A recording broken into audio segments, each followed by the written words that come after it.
They always ask me what it was like. The ones who weren't there, the ones who heard the broadcast and acted on it, or ran from it, or ignored it until it was too late to ignore. They want to know what the final hours looked like from the inside, what it smelled like, what we said to each other.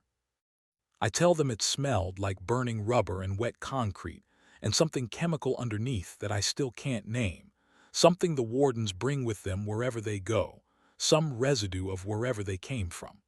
I tell them Marcus died on a rooftop with his hand still on the transmitter. I tell them Lena held my hand in a street full of guns and didn't flinch. Then I stop talking, because the rest of it isn't the kind of thing that survives being put into words.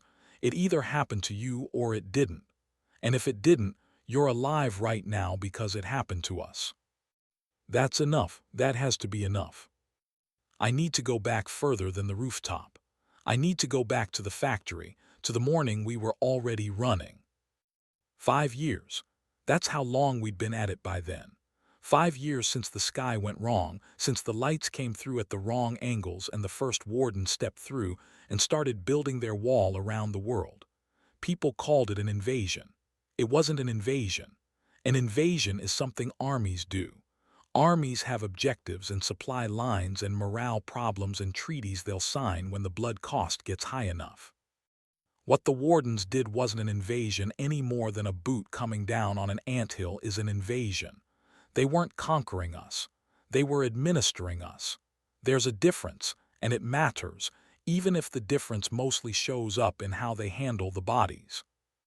By the time I linked up with the Eastern Cell, the Eastern Seaboard was a grid of checkpoints and population controls and curfew broadcasts that played on every frequency they hadn't jammed. The wardens had learned languages inside of 8 months, not because they needed to communicate with us. They didn't, not really, but because it's easier to manage livestock if the livestock can understand the fencing instructions. That's what one of their broadcasts said, almost word for word, once we'd gotten good enough at cracking the encrypted channels. They weren't even trying to hide what they thought of us. To them, humans were a race bent on self-destruction, and they had simply arrived to make the process orderly. That word, orderly, it has stayed with me every day since. I wasn't a soldier anymore in any official sense. The HECU was gone, disbanded or absorbed or simply dead, depending on which unit you were talking about. I'd been HECU once, 5 years back, during the first incident, the one that nobody talks about because the people who were there either died or got classified or lost their minds trying to explain what they'd seen in those tunnels and those labs. I'd survived it. I don't entirely know how. I don't entirely know if surviving it was the right outcome. But I was still breathing when the wardens came through in force, and I had skills that the resistance needed, so I put them to use. There's a version of the story where I tell you I joined the resistance out of patriotism or duty or some clean, nameable thing. That version is easier to repeat. The true version is that I had nothing else and nowhere to go, and the cell was there, and Marcus was there with his cold soup and his quiet questions, and staying was simply the next thing that made sense when nothing else did. Marcus had found me about 18 months in, half-starved and living in a drainage culvert outside what used to be a mid-sized industrial city, and was now a processing hub for the Warden administration. He'd come through the culvert entrance at 4 in the morning with a flashlight in one hand and a can of cold soup in the other, and he'd said, "You're Sheffard. They said you'd be somewhere in this sector." He'd sat down across from me on the concrete and opened the soup and handed it over and waited while I ate. And while I ate, he'd explained what the cell was trying to do. They were trying to talk to each other. That was it. That was the whole strategy at that point. Find enough pieces of working transmission equipment, string them together, and maintain a network of resistance cells that could share intelligence and warn each other when the wardens made a push. It wasn't glamorous. It wasn't the kind of thing that ends up in any history as a turning point. But communication is what separates a group of frightened people from an actual resistance. And Marcus understood that when a lot of people were still stuck on the idea of finding a big enough gun. He also understood something that took me longer to see. The Wardens were not afraid of us fighting back. They were afraid of us coordinating. 100 people fighting independently are 100 small problems, each one solvable in isolation. 100 people who can communicate are a different kind of problem entirely. One that has the potential to be larger than the sum of its parts. One that can learn and adapt and transmit its adaptations to every other node in the network. They had worked very hard to make sure we couldn't do that. Marcus had spent 18 months working very hard to make sure we could. Marcus was an engineer, had been before.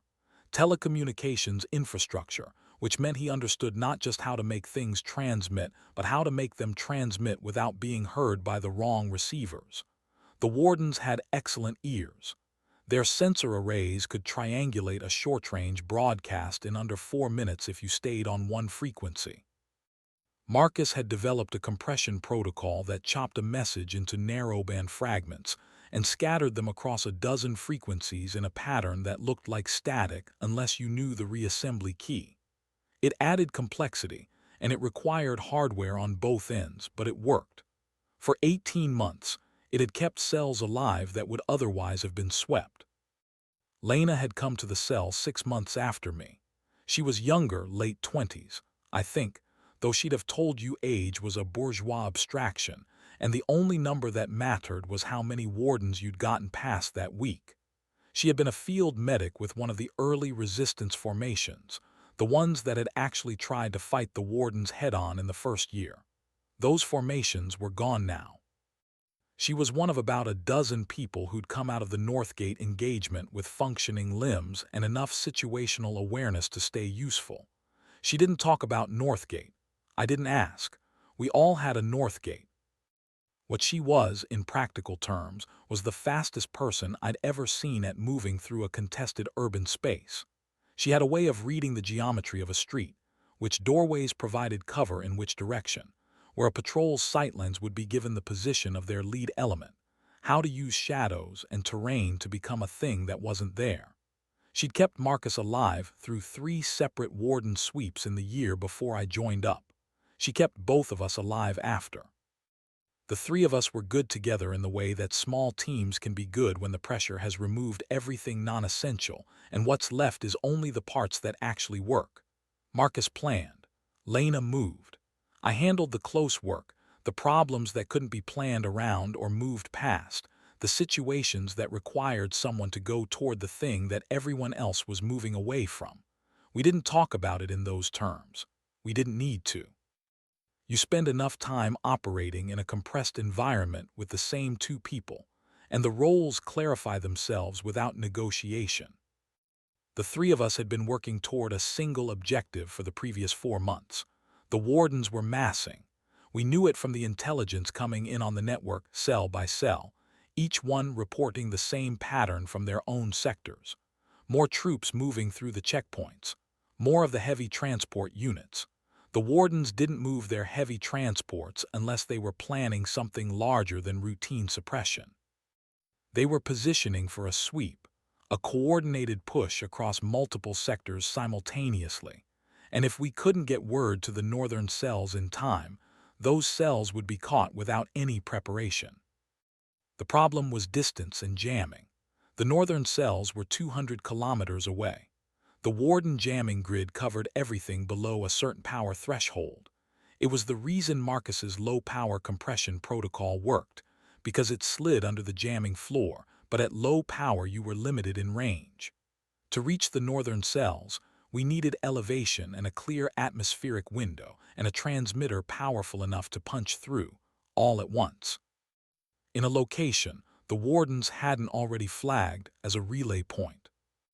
Marcus had found the location 2 weeks before, an old steel manufacturing facility on the eastern edge of the processing hub, the kind of industrial complex that the Wardens had determined was more valuable as infrastructure than as rubble, so they'd seized it and put it back into limited operation, which meant it had power, real power, fed from the Warden grid, not the unreliable generators we usually worked with.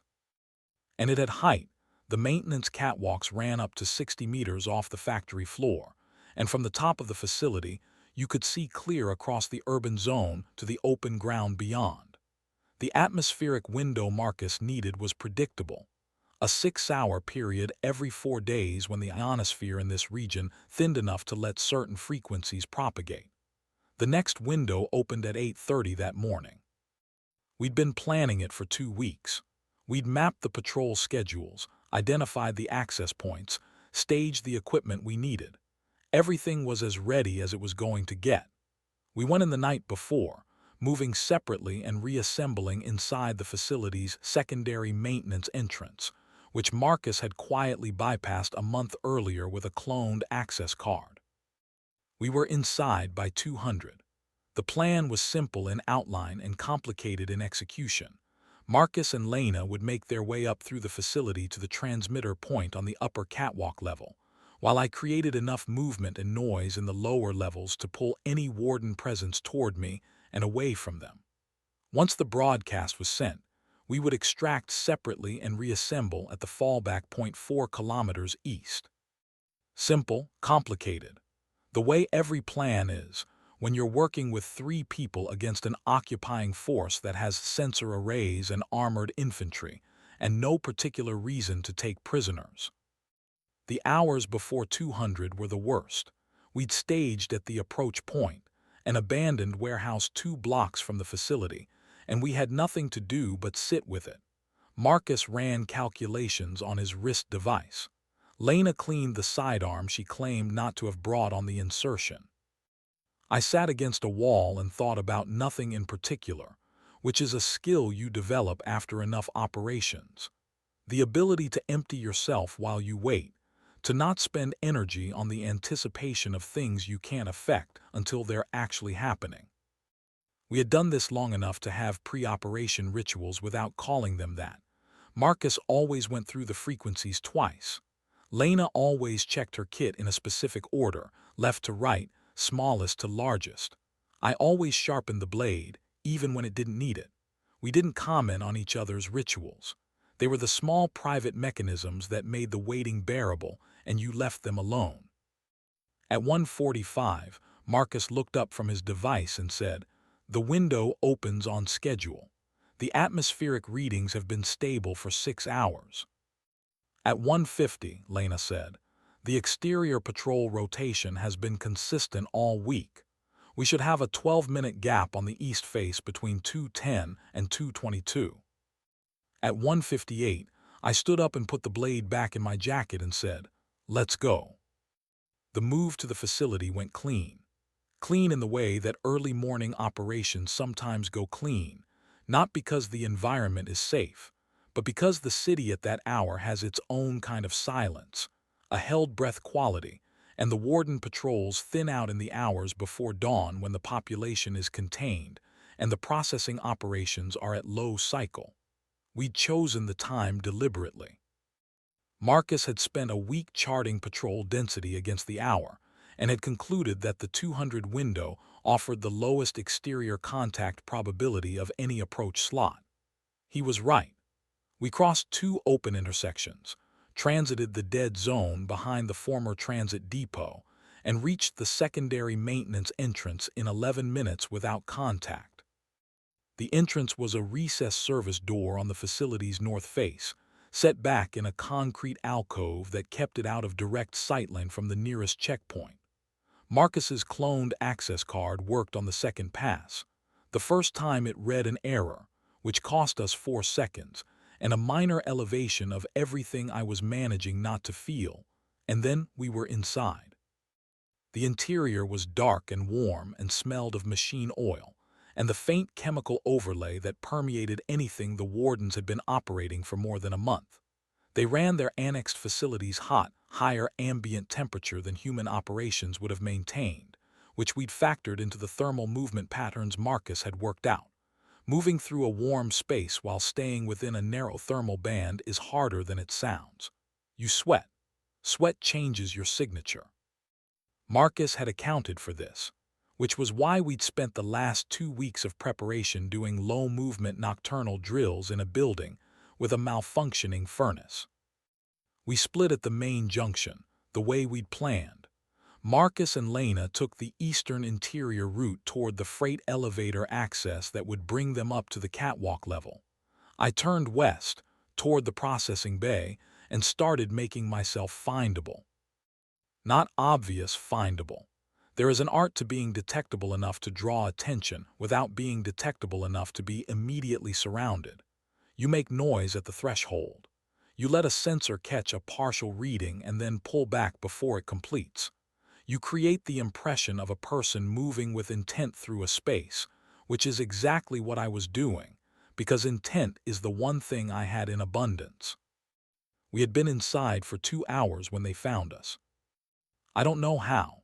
We'd been careful in the way that only people who have been doing this for years can be careful, checking every surface for active sensors, moving in the thermal signature patterns that Marcus had worked out to defeat the Warden detection grid. It didn't matter. They found us anyway, and for a moment when the lights came on in the lower processing bay and I heard the distinctive overlapping harmonic of Warden communication, that sound they make between units, somewhere between a subsonic vibration and a frequency you feel in your teeth more than your ears, my first thought was not tactical. My first thought was, of course they found us, because they always find you eventually. That's the thing about an adversary that doesn't get tired, doesn't get distracted, doesn't have morale that can crack under pressure. They just keep looking until they see you. My second thought was tactical. Get Marcus and Lena to that catwalk. I came around the corner of the processing bay at a run, moving low and hard toward the far corridor where the maintenance stairs began. There were 4 Warden soldiers at the near end of the bay. They moved the way they always move, no wasted motion, no hesitation, each one exactly where the pattern dictated it should be, because they don't communicate the way we do. They don't shout or signal. The decision is collective before any individual unit acts. You've never seen it in a human military context, because human units are a collection of separate minds trying to stay synchronized. Warden units are something closer to a single distributed mind in several bodies, which means when one of them sees you, all of them know, and all of them are already adjusting before you finish the thought. I went left, which was away from where I wanted to go, which was the point. If I moved toward the stairs, I was leading them to Marcus and Lena. So I went left into the secondary fabrication floor, and I started making noise. Not reckless noise, tactical noise. Enough to keep them interested in me, tracking me, committing processing to my location. The fabrication floor was a maze of dormant machinery and racked steel stock, and I knew the layout because I'd spent 2 nights memorizing it in the weeks before. I moved through it the way you move through any environment where the other side has better sensors than you do, unpredictably. Not randomly. Random is different from unpredictable.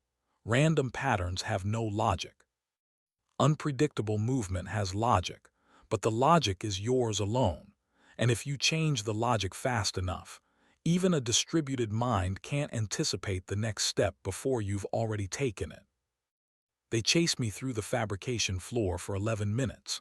I know the time because I had Marcus's watch, a battered analog piece, the only kind that the Warden's field-emitted interference didn't affect, and I checked it twice while I was running.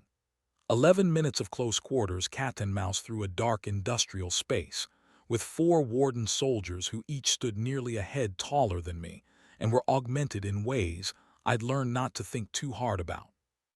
Not because thinking about it would help them, but because thinking about what they'd done to themselves would have filled me with the kind of revulsion that slows your feet. Better to focus on the machinery. Better to focus on the next corner. The machines they had co-opted for the facility's resumed operation were tall casting units and shearing benches arranged in rows, with narrow gaps between them that a person moving carefully could navigate, but that a Warden soldier moving at full stride could not. I used those gaps, not because the soldiers couldn't eventually find their way through, they could, and they were, but because every second they spent navigating around machinery was a second Marcus had on the catwalk. I lost one of them behind the 3rd rack of steel stock. Lost him completely. He was on a converging angle, moving to cut off what he'd calculated as my likely exit, and I reversed and went under the rack instead of around it. And when I came up on the other side, he was 4 meters in the wrong direction. One of the others reacquired me almost immediately, but having 3 instead of 4 on me was a margin. Margins are what you work for in this kind of situation. You don't fight your way free. You accumulate margins until the situation has enough slack in it that you can breathe. The 4th margin came when I reached the old coolant line. It had been in my notes from the planning phase, a section of the secondary fabrication floor where the coolant distribution system had partially failed, leaving a section of perforated pipe running along the floor that still occasionally vented a spray of cold water vapor into the space around it. Not much, not enough to meaningfully obscure visibility. But the Warden's forward sensors used an IR overlay in addition to visual. It was part of what made them effective in low-light environments, and a cloud of cold vapor was just enough thermal disruption to create a half-second of uncertainty in a sensor reading. Half a second is a very long time when everyone is moving fast. I went through the vapor cloud at a dead sprint. When I came out the other side, I changed direction hard, went aground behind a transformer housing, and stayed absolutely still. 3 Warden soldiers walked past me within 2 meters. One of them stopped, turned, scanned the space with the slow, precise rotation that meant it was running a secondary sensor sweep. I stopped breathing. Not metaphorically, I actually stopped, held it, let the CO2 build until the edges of my vision started going soft. The soldier turned back. The 3 of them moved on. I breathed. I counted to 30. Then I moved toward the maintenance stairs. I found the 4th Warden soldier in the connecting corridor. He was alone, a separated element, or possibly a deliberately positioned blocking force. Either way, there was nowhere to go around him. The corridor was 3 meters wide, and he was standing in the center of it with his back partially turned, watching the far end, and I had exactly the amount of time it would take me to get close before the other 3 finished their sweep of the fabrication floor and came back. I didn't have a firearm. We'd made the decision weeks ago to operate this insertion without firearms, because the Warden's sensor arrays could detect the chemical signatures of propellant and oxidizer at range, and carrying a weapon would have increased the chance of early detection. I had a blade, a short, heavy-backed piece that I'd been carrying since the culvert days, and I had the knowledge that Warden soldiers, whatever they'd done to themselves, still had necks. I don't want to talk about what I did in that corridor. I will say that it worked, and that I had to move fast afterward, and that I spent the next 30 seconds in the stairwell trying to get the blood off my hands and onto my jacket where it wouldn't be immediately visible in the dark, and that by the time I was halfway up the stairs, I had put it somewhere interior and shut the door on it. The way you learn to do, because falling apart in the moment means everyone dies, and you can fall apart later when later is a thing that exists. The stairs were 4 flights of open metal grating, the kind that vibrates underfoot no matter how carefully you step. I went up them as quietly as I could manage and emerged onto the catwalk level to find Marcus with his back to me, and his hands moving over a folded-out piece of equipment I recognized as the assembled transmission array, and Lena beside him with her eyes on the access door at the far end of the catwalk. She saw me first. Her eyes went to my jacket. A muscle in her jaw moved, and then she looked back at the access door. Marcus turned around. He had the focused, slightly distracted expression he always had when he was working. The one that meant most of his brain was on the problem in front of him, and the rest was somewhere trying to catch up. "South approach is compromised," I said. 3 Warden units in the fabrication floor. Separated from them, but they'll reacquire in the next few minutes when they find the corridor. Marcus nodded once. 7 minutes to the window. Array is assembled. I need 4 to run the calibration and 2 to transmit. "You have 4, I said. "Maybe 5, not 7. He looked at the array, back at me. "I can skip the second calibration pass." "What does that do?" reduces transmission reliability. The message fragments might not all reach the reassembly threshold. The northern cells might get 60% of the signal, maybe 70. Is 60% enough for them to understand the warning? He thought about it for 3 seconds. Marcus was not a man who was imprecise about numbers, and I watched him run it in his head. If the core frequency clusters make it through, yes. Yes, probably. The message is short. The critical data is in the first and third clusters. Then skip the second calibration pass. Start the transmission. He turned back to the array. Lena came over to me. Quiet close. How bad is it below?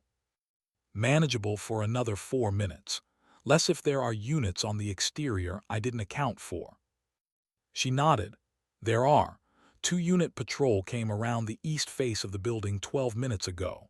Standard rotation timing puts them back on this face in about 6 minutes. We looked at each other.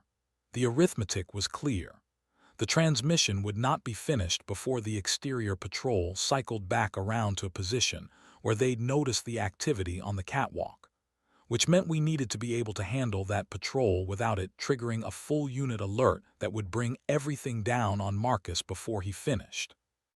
I'll take the access door, Lena said. If they come up, I can hold the stairwell long enough. That's not a survivable position. I know, she said. She said it simply, without drama, the way you say things that are simply true. I wanted to argue. I have thought about this moment many times since, what I should have said, what I should have done differently. I have not come up with an answer that doesn't end with the broadcast never being sent and the northern cells walking into the Warden push blind. Stay on this side of the door, I said. Don't go into the stairwell. If they get through, we handle it together. She looked at me for a moment. Okay, she said, which was not agreement, it was acknowledgement. She knew as well as I did what the geometry of the situation meant.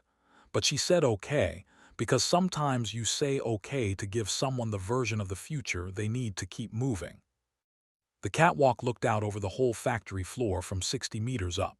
60 meters of open air, and below it the ranked machinery and the flat concrete, and the Warden soldiers still working their pattern through the fabrication section. In any other context, it might have been impressive. The scale of the facility, the engineering of it, the way human industry had built something that reached that high and stretched that far before anyone knew what was coming. In this context, it was simply a drop I did not want to go over. I positioned myself between Marcus and the catwalk edge, where I could see both the access door and the open grid below. The factory floor was 60 meters down.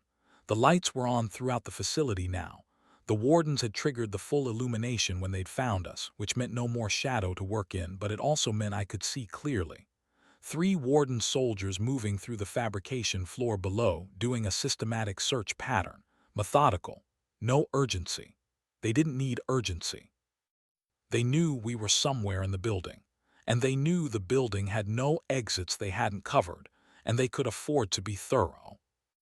I watched Marcus work. His hands were steady. He had the kind of focus that looks like calm but is actually something further in, a place past calm where the fear is still present, but it isn't making any decisions. He'd been in tighter spots than this. We all had.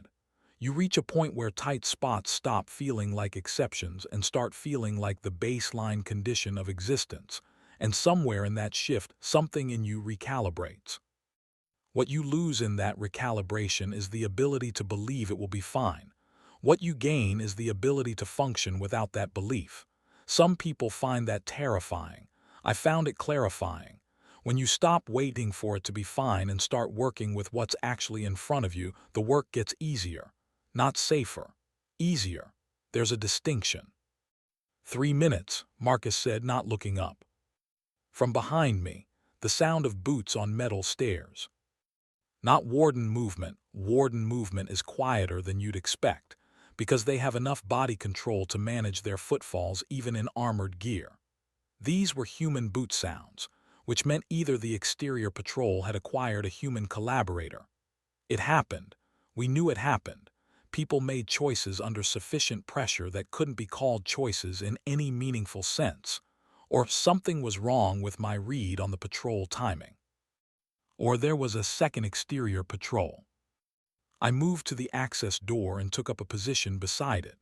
Lena was already there, pressed flat against the wall on the opposite side, blade in hand. The door opened. The warden soldier that came through was already turning as it crossed the threshold, turning toward Lena, which meant its forward sensors had tagged her position through the door, which meant we had less time than I'd thought. I hit it from the side before it could complete the turn. We went down hard on the catwalk grating, which rang out like a bell at every impact, and from somewhere below I heard the harmonics of Warden communication shift in tone. They'd heard it. They were adjusting. The fight on the catwalk was close and ugly, and I will not dress it up. The Wardens are augmented. I was not. What I had was the angle and weight, and the absolute certainty that if this soldier managed to get off any kind of alert signal to the units below, Marcus was dead before the transmission was done. I kept that certainty in front of me like a fixed point, and I worked toward it. It took 40 seconds. 40 seconds is a long time in that context. When I got up, Marcus had not stopped. His hands were still moving over the array, recalibrating with the efficiency of a man who has decided that what is happening around him is not his operational problem. His operational problem is the transmission.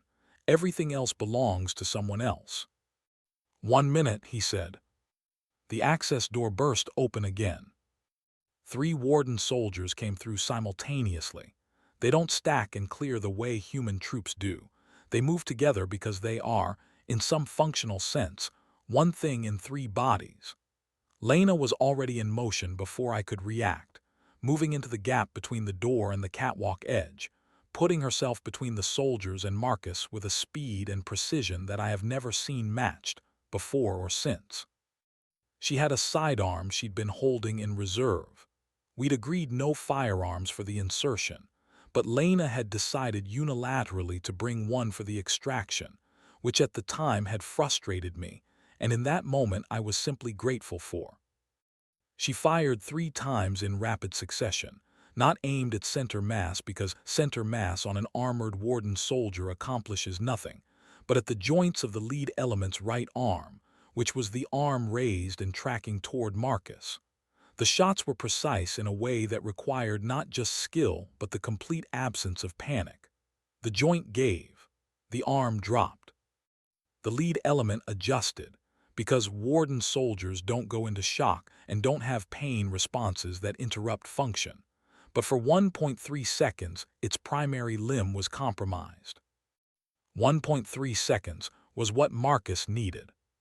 Sending, he said. The array on the catwalk was not much to look at: a folded-out antenna structure, a modified transmission unit, a small screen showing the frequency scatter pattern. But it was working. I could see the signal bars on the screen cycling through the fragment sequence, each one representing a piece of the warning being broken apart and fired in every direction at once, invisible against the static, until someone on the far end assembled it back into meaning. The 2 remaining Warden soldiers pushed past their compromised unit. Lena fired twice more and was forced back, not retreating, repositioning, because there's a difference in the head and it matters. But the catwalk was only so wide, and 2 functional Warden units advancing on a single person with a weapon that was now empty was a geometry problem without a good solution. The second Warden unit reached her before I could close the distance. She went down. I reached the unit at the moment she hit the grating, and I was not precise, and I was not tactical, and I was not thinking about geometry or margins or patterns. What I was, in those seconds, was everything that the Wardens will never understand about us, every dark thing we carry in us that they mistake for a weakness, the fury that overrides the calculation, the refusal. The thing in us that looks at an enemy that is stronger and faster and better engineered, and says, I know all of that, and I am still coming for you. It is not rational. I know that. There is no battlefield logic that justifies leading with rage, no training doctrine that teaches you to stop processing and simply move. But there is something in us, something old, something built in before we were anything recognizable as civilized, that engages when someone we have spent years surviving beside goes down in front of us. And whatever the Wardens are, however far they have taken themselves from whatever they once were before they became what they are now, they have nothing that corresponds to it. They have collective calculation. They do not have the thing that stops calculating. The second unit went over the catwalk railing. I am not going to calculate how far down the factory floor was. The third unit had been behind the other two, managing the entrance, and when I turned toward it, there was a moment.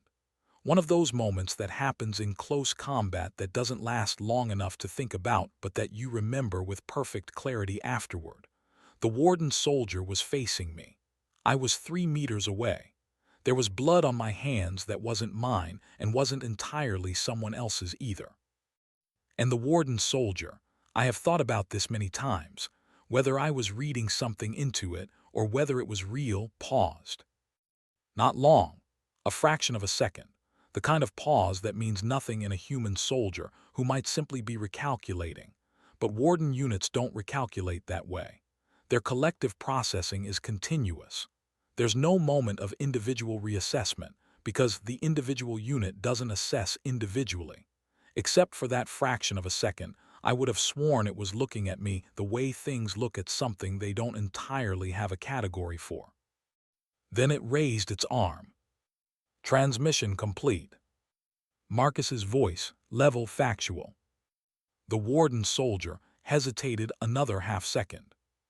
Then it lowered its arm and stepped back through the access door. I have spent years thinking about why it did that. The closest I've come to an answer is this: the Wardens optimize. They don't have pride and they don't have vengeance. Those are human systems, and however much they think of us as a self-correcting problem, they know better than to adopt our inefficiencies. The broadcast was sent. We were 3 people in a facility they controlled with their forces converging. The calculation had changed. Killing us before the extraction cost resources and time that could be redirected to responding to whatever consequences the broadcast produced. The unit was not retreating out of fear or respect. It was reallocating. That's what I tell myself. Somewhere underneath that I am aware of something I can't fully name, that the pause meant something I don't have the framework to explain, that for one fraction of 1 second, something in that distributed inhuman mind registered me as a thing it had not expected, and that the unexpectedness of me, of us, of what we were still doing 5 years in with nothing but blades and compressed signal protocols, and the absolute refusal to lie down, gave it something it had to process before it could proceed. I prefer not to think about it too long. The thinking leads to places that don't have good footing. Lena was on the catwalk, not standing, on her back with one arm folded under her at an angle that was wrong. I crossed to her in 3 steps and got down beside her. "Is it done?" she said. "It's done." She turned her head to the side and looked at the array on the catwalk, the screen still cycling through its confirmation sequence. Then she looked back at me. "Good," she said. "Help me up." Her left arm wasn't working correctly. The Warden soldier had hit her there, and the angle was wrong in a way that meant something structural had given, though she wouldn't let me assess it properly until we were clear of the building. She stood with my help, and we moved toward the access door, Marcus behind us with the array broken back down into the portable configuration. We went down the stairs faster than we'd come up. The lower levels were quieter than I'd expected. The Warden units had pulled back, the way the one on the catwalk had pulled back, which meant either the directive to reallocate had come down through the collective or they were repositioning for an exterior containment. Either way, we had a window. We came out through the secondary maintenance entrance into the gray morning. The atmospheric window Marcus had needed was open. I could tell by the feeling in the air, some quality of the light, the way the sky looked in the east like something had shifted in the high atmosphere. I don't have the engineering vocabulary to explain it properly. It looked like clarity. It looked like something had gone through. The extraction route took us northeast, through 2 blocks of disused commercial buildings, and then along the drainage channel that ran under the processing hub's eastern perimeter. It was not a comfortable 3 kilometers. Lena was managing the arm by not using it, and Marcus was carrying the array in addition to everything else, and I was watching every intersection and every roofline for the exterior patrol units that hadn't materialized inside the building. We went through the first block quickly, using the interior route Marcus had mapped through the ground floor of a former distribution warehouse, across the loading bay, out through the rear access into the lane behind. The second block was harder. The lane had been partially collapsed by something, Warden equipment, probably, though they sometimes let buildings go on their own as part of the slow deterioration that turned neighborhoods into administrative dead zones. We had to go around, which added 4 minutes and one exposed street crossing to the route. The street crossing was the kind of moment that accumulates in you over 5 years of doing this. 30 meters of open ground, the kind that in the old world you would have crossed without a second thought, that children would have run across to reach the other side. Now it was a calculated risk with a probability attached, a number I was running while my body ran the crossing and my eyes scanned the roof lines in the far end of the block, and the space above the building to the south, where a Warden sensor relay sat on its pylon, dark-lensed and patient. We crossed in 6 seconds. Nothing moved. We went into the shadow of the far building, and I let out a breath that had been building since the moment we'd stepped into the open. Marcus used that 4 minutes to pull out his wrist device and check the transmission confirmation log. He didn't say anything while he looked at it. When he put it away, he said, "Core clusters came through. Estimated 90% reassembly threshold at the northern end, assuming standard equipment." "Better than 60, Lena said. "Significantly," Marcus agreed. I didn't say anything. I was counting intersections and watching roof lines and running the extraction arithmetic the way you do when you are the person in the group who has to run the extraction arithmetic. 2 blocks from the channel entry. 4 Warden units unaccounted for from the interior. Exterior patrol at unknown position on the facility perimeter. The numbers were not good, but numbers in this work were rarely good. You worked with the available margins. They materialized outside it. We were 100 meters into the drainage channel when the first patrol came around the far end. Then the second. The channel had one exit ahead of us and no cover, and the morning light was full enough that there was nowhere to go in the available space that didn't end with being visible from both patrol positions simultaneously. I counted 10 soldiers between the 2 elements, plus an armored transport unit sitting at the channel exit, engines at idle, sensors active. 10 soldiers and an armored transport. 3 of us, one of whom had a compromised arm, one of whom was carrying 40 kilos of equipment, and one of whom was deciding, in the space between one breath and the next, whether this was where it ended. I have been in situations where the rational conclusion was that it ended here. I have reached that conclusion and then not acted on it, not because I didn't believe the conclusion, but because I'm apparently constitutionally incapable of acting on it. Something in me, maybe the same thing the Wardens couldn't categorize in that fraction of a second on the catwalk, simply rejects the conclusion and starts looking for the next move. I was still looking when Lena put her good hand in mine. She didn't say anything. She just held on and I held back, and Marcus came up on my other side, and the 3 of us stood in the drainage channel with 10 Warden soldiers and an armored transport between us and the only exit, and I reached into my jacket pocket for the last thing I had in there. It was a grenade, military surplus, pre-incident, the kind that was designed for a different war against a different kind of enemy. I'd been carrying it for 2 years because I couldn't find a situation where using it made sense. The Warden's armor reduces fragmentation effectiveness significantly, and the tactical cost of announcing your position with an explosion usually outweighed the damage done. But 2 years of carrying it meant I knew its weight the way I knew my own hands, and I knew what it would do, and I knew that what it would do was not nothing. I looked at Lena. She looked back at me. Something passed between us that I am not going to try to describe, because language wasn't involved and I'm not confident I can translate it. Marcus said, quietly, "If anyone on the northern end catches enough of that signal to run it through the reassembly protocol." "They will," Lena said. She said it the way she'd said the other things, simple, factual, not hope, calculation. "Then it was worth it," he said. I remember thinking that I wanted to say something, that there was some moment here that called for words, for the kind of thing you are supposed to say when it has come to this. Something about the work, or the people we'd known, or what it meant that we were still in this channel after 5 years and 100 operations and every loss we'd carried. But the words didn't come, and the Warden soldiers were 20 meters away, and I think the absence of words was its own kind of statement.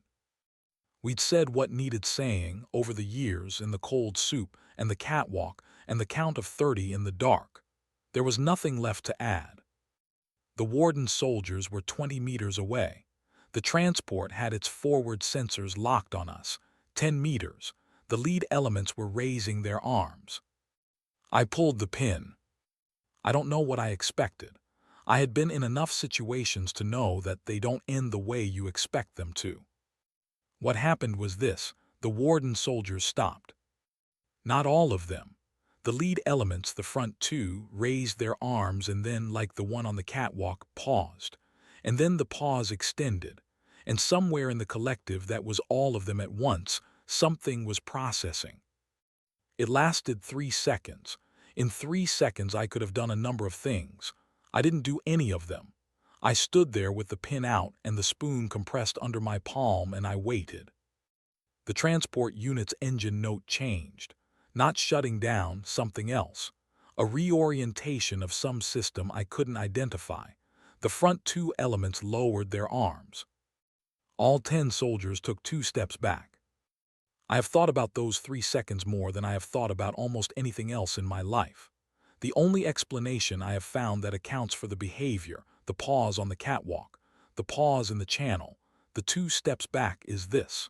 The Wardens had not, in 5 years of administration, encountered a situation where the conclusion was clear and the humans did not act on it, where the arithmetic said surrender or die and the humans said neither, where the thing in us that refuses, that dark, inconvenient, irrational, magnificent refusal, looked at the conclusion and simply ignored it. They had managed us as a self-correcting problem. They had assumed that sufficient pressure produces compliance. Because in their experience with every other species they had administered, sufficient pressure produces compliance. Because other species are rational. Because other species weigh the cost. We weren't doing that. We had been not doing that for 5 years, and somewhere in the collective consciousness that was 10 Warden soldiers and 1 transport unit in a drainage channel on a gray morning in an occupied city, the model that explained us produced an output that didn't match the observed behavior, and the system had to pause. The pauses won't save us. I want to be clear about that. The Wardens will recalibrate and they will build a model that accounts for what we do, and when they have that model they will administer around it. We are not going to win this because we surprised them once or twice or 100 times. We are going to win it if we win it, because we kept transmitting when the transmission seemed pointless, and kept moving when the geometry said stop, and kept choosing the next move when the rational conclusion was that there were no more moves. We did not run when the Warden stepped back. I want to be clear about that too, because the story would be cleaner if we'd seized the gap and broken for the channel exit while we had the half-second of their hesitation to work with. Instead, we walked. Lena and I walked, because running tells the thing that's watching you that it has reclaimed the initiative, that the situation has returned to its normal shape, and we were not willing to give them that. Marcus walked because he was carrying 40 kilos and had a transmission confirmation log to review, and if he'd felt anything about the 10 soldiers 2 steps back from the channel exit, It didn't show on his face. We walked past them. Not through them, they held their positions, and we moved wide along the channel wall, giving them the space that acknowledged they were still there without conceding that this changed anything. The armored transport did not move. The soldiers did not move. Whatever recalculation was running in the collective ran in silence while we walked. The channel exit opened onto a wide service road that had once been the facility's main freight access and was now simply empty ground under Warden administration. We crossed it without running. On the far side, a crumbled section of the old perimeter wall offered shadow and the beginning of the network of back routes that would take us northeast toward the fallback point. We went into the shadow and kept moving.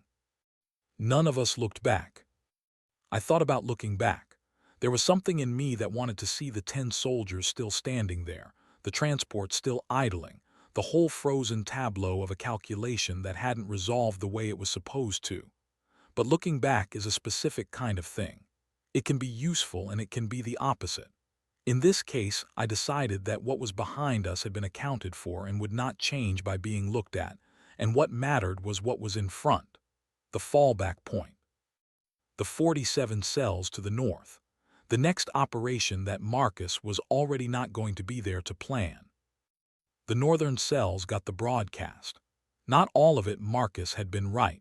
The skipped calibration pass degraded the signal, and 3 of the fragment clusters didn't make it through the reassembly threshold. But the first cluster and the third cluster did, and those were the ones that mattered, and 6 cells in the northern sector had enough warning to displace before the Warden push came. 47 people who would have been swept up in a coordinated suppression operation were instead in different locations, carrying their equipment and their knowledge and their capacity to keep doing this. 47 people. That's what the catwalk was worth. That's what Marcus was worth. He died there. I said that at the beginning, and I want to say it clearly here because I don't want to blur what actually happened in the retelling. The shot that killed him came while he was still at the array, from a Warden element that had come up through the interior of the building by a route we hadn't fully mapped. He was shot and he fell and his hand was still on the transmitter. And the transmitter kept running for another 40 seconds after he fell because Marcus had built a continuity circuit into it. Because Marcus had thought about what would happen if the operator went down before the transmission was complete. Because Marcus thought about everything. The broadcast finished, 47 people displaced. I want to say something about Marcus that doesn't fall into the category of eulogy, because he would have had no patience for eulogy. He was a telecommunications engineer who understood that communication is what separates people from noise, and he spent the last 18 months of his life making sure that people on opposite ends of a broken world could still hear each other. He was not a warrior, and he didn't want to be. He was a man who was good at a specific thing, and the thing he was good at turned out to be the thing that was needed, and he did it until he couldn't anymore. That's all, that's enough. Lena's arm healed. Not completely. The joint was damaged in a way that reduced her range of motion permanently, and she learned to work around it with the same pragmatic efficiency she applied to everything. She's still out there. I don't say where, because saying where is how people get killed. But she's out there and she's working, and 47 people have benefited from her decisions and mine and Marcus's. And some of those 47 people have made decisions that benefited others, and that chain is longer than I can trace. The Wardens adapted the way they always do. Their jamming grid got smarter. Their patrol patterns got less predictable. The compression protocol Marcus had developed became detectable within 4 months, and the cells had to develop new protocols. It goes on. It will keep going on until something breaks, one way or the other. I don't know which way. I've stopped pretending I can see that far. What I know is this. On a morning 5 years into an occupation that was supposed to be final, that was supposed to be the last act of a species that had been correctly identified as a self-correcting problem. 3 people went into a building they shouldn't have been able to enter and sent a message no one thought could be sent, and walked out of a situation that the arithmetic said should have been unsurvivable. 2 of us walked out, 1 of us died in the sending, and 10 Warden soldiers in a drainage channel in an occupied city took 2 steps back. I hold on to that, not because it proves we're winning, not because it changes the math in any fundamental way, but because somewhere inside whatever the Wardens use for a mind, the model that was supposed to explain us produced an output that didn't match. Because we are, despite everything they have done and everything they have taken, and all the orderly weight of an administration that stretches across more worlds than I want to think about, we are still surprising them. That's not a victory, I know that. It's something smaller and harder and more durable than a victory. It's a reason. My story goes on for now, so that the world beyond that facility, the world beyond everything we lost when the first lights came through at wrong angles, might have a chance. Marcus understood that. He built the continuity circuit into the transmitter because he understood that the message had to outlast the messenger. He was right. He was right about most things. I keep moving. I keep looking for the next margin. The Wardens have not, to my knowledge, updated their model to account for us yet. When they do, we'll do something else.